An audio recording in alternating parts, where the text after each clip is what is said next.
ចា៎នេះខ្ញុំសូមជម្រាបសួរបងប្អូនជាទីស្រឡាញ់ទាំងអស់គ្នាដែលជាកូនសិស្សគុណដែលបានមកស្គាល់ថ្នាក់រៀនបច្ចេកហុងស៊ុយកូនទន្សាយបៃតងទាំងក្នុង page និង YouTube ថ្ងៃនេះនាងខ្ញុំសូមមកប្រកាស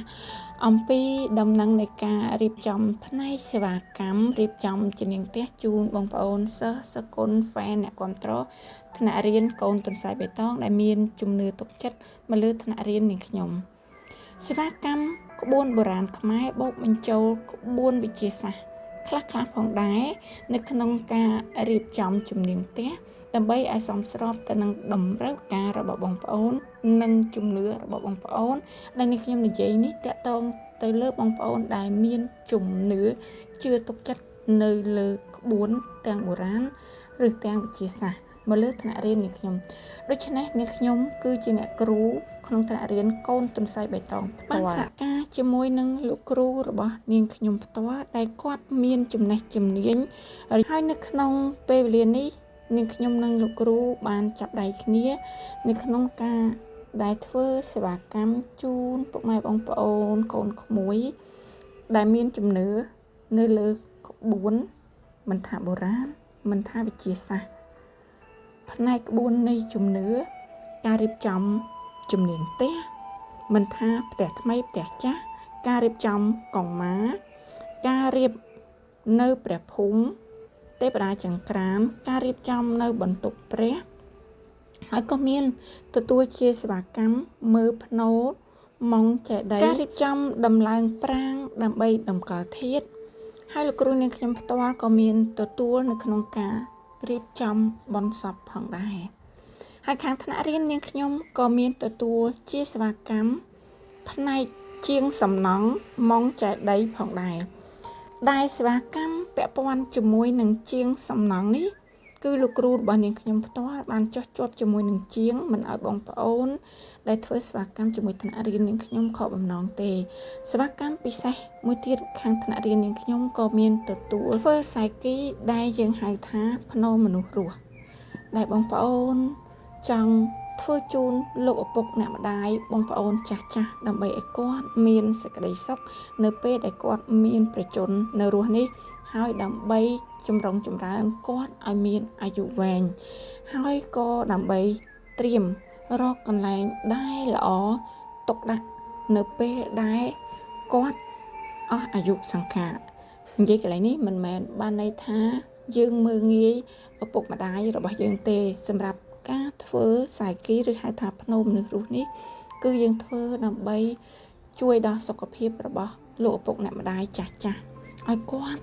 ទទួលបានសុខភាពល្អឡើងវិញហើយឲ្យគាត់មានប្រជញ្ញយឺនយូរហើយក៏ងាយស្រួលនៅក្នុងការដែលបងប្អូនត្រៀមខ្លួនរួចជាស្រេចសម្រាប់ថ្ងៃអនាគតជាមួយនឹងលោកឪពុកអ្នកម្ដាយនៅពេលវេលាចុងក្រោយរបស់ពួកគាត់ចឹងកន្លែងនេះខ្ញុំសូមទោសទុកជាមុនបងប្អូនប្រកែកប្រកាន់ពាក្យសម្ដីមិនមែនជាការប្រមាថតែយើងក៏អត់អាចជៀសផុតពីរឿងនឹងដែរដោយសារនៅក្នុងពេលនេះគឺនាងខ្ញុំប្រម៉ូទជូនលោកគ្រូរបស់នាងខ្ញុំបើសិនជាបងប្អូនចង់មើលហ្វុងស៊ុយផ្ទះបែបបុរាណលាយជាមួយនឹងវិទ្យាសាស្ត្របងប្អូនអាចអញ្ជើញលោកគ្រូរបស់នាងខ្ញុំដែលបងប្អូនអាចតាក់ទងតាមថ្នាក់រៀនកូនទន្សាយបៃតងពីព្រោះលោកគ្រូក៏ដូចជាថ្នាក់រៀនកូនទន្សាយបៃតងគឺសហការគ្នាទេបងប្អូនណាអញ្ចឹងបងប្អូនពេញចិត្តនៅសេវាកម្មណាមួយបងប្អូនអាចតាក់ទងមកថ្នាក់រៀនកូនទន្សាយបៃតងដើម្បីបងប្អូនពិភាក្សាការងារណាដែលបងប្អូនចង់ធ្វើហើយបងប្អូនមានជំនឿ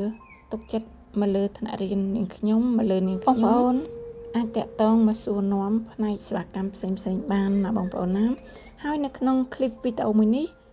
គឺជារូបភាពដែលនាងខ្ញុំនិងលោកគ្រូបានចុះផ្ទាល់នៅក្នុងការរៀបចំពិធីនៅក្នុងដំណាក់កាលនៃការសាងសង់ផ្ទះថ្មីដើម្បីទទួលបាននៅសេចក្តីសុខនៅក្នុងក្រុមគ្រួសារនិងការរកទទួលទានមានបានបន្ទាប់ពីសាងសង់ចូលស្នាក់នៅឬមួយក៏បង្កើតមុខរបរនេះគឺជាផ្ទះនៅក្នុងការដែលភ្ញៀវគាត់សង់ឡើងដើម្បីរស់នៅនឹងការធ្វើ business នៅក្នុងផ្ទះតែមួយដើម្បីទទួលបាននៅសេចក្តីសុខសុភមង្គលការរកស៊ីទទួលទានមានបាន តាមសក្តីប៉ងប្រាថ្នាតាមសមត្ថភាពតាមឱកាសនិងយោងទៅតាមបុណ្យកុសលរបស់បងប្អូនដែលជាម្ចាស់ផ្ទះផងដែរនាងខ្ញុំហើយនិងលោកគ្រូរបស់នាងខ្ញុំក៏សូមជូនពរបងប្អូនដែលជាកូនសិស្សរៀននៅក្នុងថ្នាក់រៀនមួយនេះជាកូនសិស្សជាសិស្សគុណជា fan ជាសិស្សដែលរៀន VIP ជាមួយនាងខ្ញុំសូមទទួលបាននៅសុភមង្គលនៅក្នុងឆ្នាំថ្មីនិងគ្រប់ឆ្នាំដែលចូលមកគ្រប់ពេលវេលាទាំងអស់សូមបងប្អូនប្រាថ្នាអ្វីបានសម្រេចដូចស្ដីបងប្រាថ្នាជាពិសេសសូមឲ្យបងប្អូនទទួលទានមានបានគ្រប់ក្រុមគ្រួសារសូមឲ្យបុណ្យដែលនាងខ្ញុំធ្វើគ្រប់ពេលវេលាគ្រប់ទីកន្លែងណាសូមបានដល់បងប្អូនគ្រប់គ្នា